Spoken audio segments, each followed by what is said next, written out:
for the same reason they watch cliff diving. They want to see someone hit the cliff. Do you know why I don't like country music? Because I'm tired of losing shit. I lost my wife, she left me. I lost my dog, he learned in a tree. I lost my job, I'm a fat slob. There's nothing worse than a comic that thinks they're funny when they're absolutely not. It's pretty much the most embarrassing thing someone can do to themselves is go on stage and... He sucked a big dong. Gentlemen, you have some criticism about Jamie's show. Go ahead. Where do you start with that? I mean, that was embarrassing to say the least. How is it embarrassing? It's kind of hard to watch that. It's that kind of crash and burn. What do you do? I'm an assistant to someone that has a lot of kids. So you're a babysitter? Yeah, kind of. What do you know about comedy, babysitter? Yeah, I like things that are funny. I mean... Okay, what makes you laugh? Fucking baby farts? No, I mean, I would have rather heard that than your show, but I would have rather sat through a Creed concert than that. You have fucking balls of steel. Sorry, but I mean, what's I mean, when you see someone just fucking up and ruining everything, and you paid money to see it, don't you want to kind of say, what the fuck are you doing? Can't you have, like, any constructive criticism? Do you want me to tell you different jokes? No. Why are you giving me your opinion? Because you want me to get better, or you just want to feel like, yeah, fuck you? I want you to get better. I mean, why? You don't care about me? Because you're on TV, and this is my chance. I can say, Jamie, stop telling shitty jokes. What the fuck are you laughing at? This fucking guy, where did you find him? Well, I don't know. That's amazing. What the fuck is so funny for you? It's fucking funny. I think he was funny. I don't know what the fuck happened between you two, but he was funny, you weren't. I think he should be headlining, you should be maybe emceeing. I hope you get stomach cancer. But when it comes to actually doing comedy, unless you're up there and have done it and know how to read a crowd and work a crowd, you can't give an opinion. There's not one ugly woman. Listen, what do you do with the ugly people around here? What's that? You ship the ugly people to America?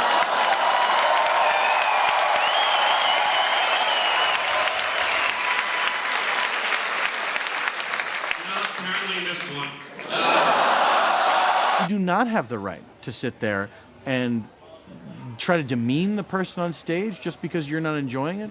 That person's not trying to wreck your life by standing on that stage and doing what they think is funny. If you don't like it, get out. Keep your fucking mouth shut and leave. The people that heckle, they got a brain full of air, because if they had any substance, I'd be glad to have a dialogue with them. I'm just saying that your creative mind, your creativity on stage is lacking. That's all I'm trying to say. I think that you're not as creative as you think you are. I had a lot of, I don't come down to where you work and knock the dick out of your ass, kind of responses. And I miss those days. This is the problem sometimes with government. Hey, do we have some fucking security in this building? Or do I have to come over and kick this guy's ass out of here? Could you get the fuck out of my building? Hey, ouch. I always think it would be fun some night to come out and shoot a heckler, because that right there would end it. Because people would come back and see it and go, don't, he killed a guy last week. It's kind of like prison. If you walk into prison the first day and somebody says something to you and you don't hit them back, you're his bitch. Musicians will probably end up jumping out the crowd, whooping somebody's ass if they yell out, "You suck." We don't take too kindly to that. Shut the fuck up, would you? I try to go hard on a heckler. I hope your mama's uterus explode. It don't even have to be funny. I just want to shut you the fuck up. This bachelorette party left during my act. They got up and went, "This sucks." And I said, you guys are already leaving? Oh, is there a curfew at the whorehouse? I just like the challenge of a heckler. I like it when people yell out, because basically they're shooting a bullet at you. It's like a verbal bullet. You're in the middle of something and all of a sudden, pshoo, and you can either do a matrix, or you can just catch it and go, "Let's go, buddy. Let's party time. What? What? Were you talking? Were you? It's not TV, bitch. When you speak, I hear you.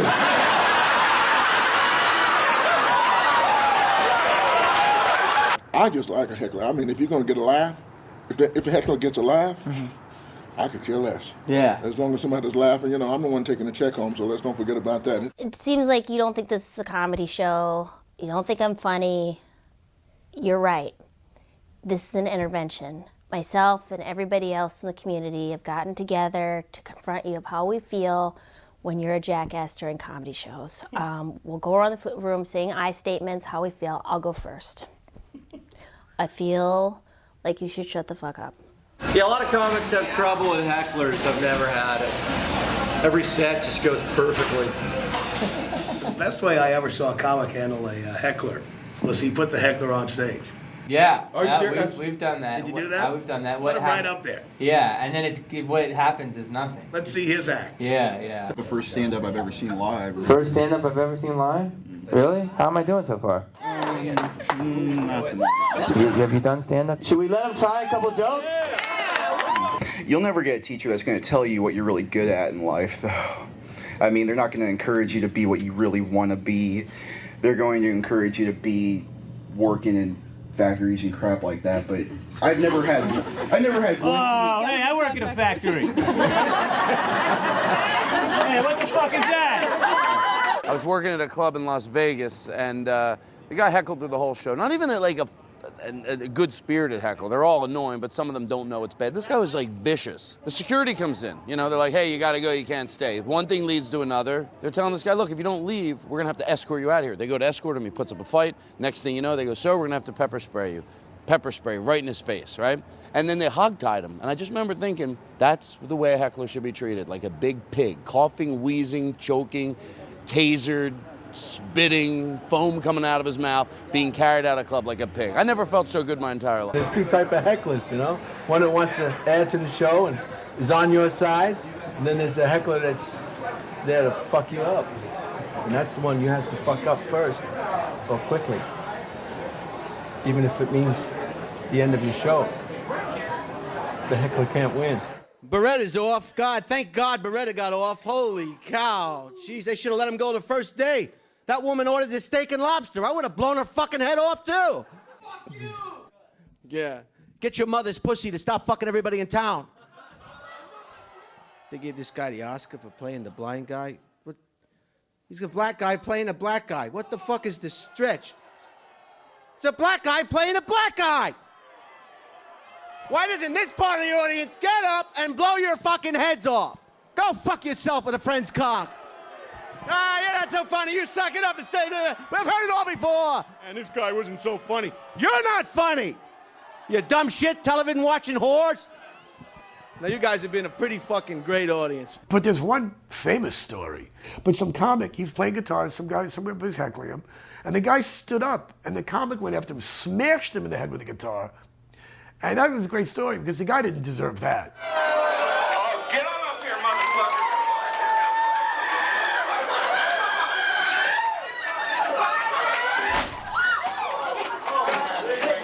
Give me security.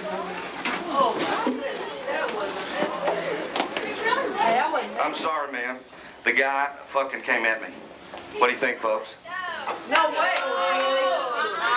Okay, sure. As an audience member, I hate hecklers. However, you can't call them the N-word. This whole thing started happening, and Michael stopped for a few seconds, and all of a sudden, the confusion, that the temper, all of that got to point of, that took over. Rolls out, he's a nigger! He's a nigger! He's a nigger! Oh my God. It was like somebody came in my house as my invitation, and diarrhea went on my middle of my living room. Every comic has lost his cool on stage. But I don't get the hatred that came out that night. That has nothing to do with the inability to get laughs. That's some other kind of problem, like I need therapy, or somebody from the Raiders fucked my woman. There isn't anybody that I know, including myself, that hasn't made racist remarks at one time or another. But it's so much fun when you just have somebody to look at like, he did that. Oh, he said that word. Like everybody's so fucking good when nobody is any good. Hecklers are usually drunk and usually stupid, and critics are usually drunk and usually stupid. When you get that same base level of criticism, hey, you suck, your movie sucked, the performance wasn't good, it's annoying, and all it is heckling. That was my problem as a critic. I spent more time trying to show how smart I was with my opinions about the way somebody looked or the way somebody dressed or what have you. I wasn't really a critic. I was a heckler. What a critic is trying to do is say, I was there, you weren't, so I'm going to relay some information that can help you make a judgment about whether you want to see this. It's not just, I thought it sucked. That's sort of the definitive mind that is the critic. He's a guy that is essentially creating an entire world around himself where he is essentially saying, this sucks, this sucks, this sucks, this sucks, this sucks.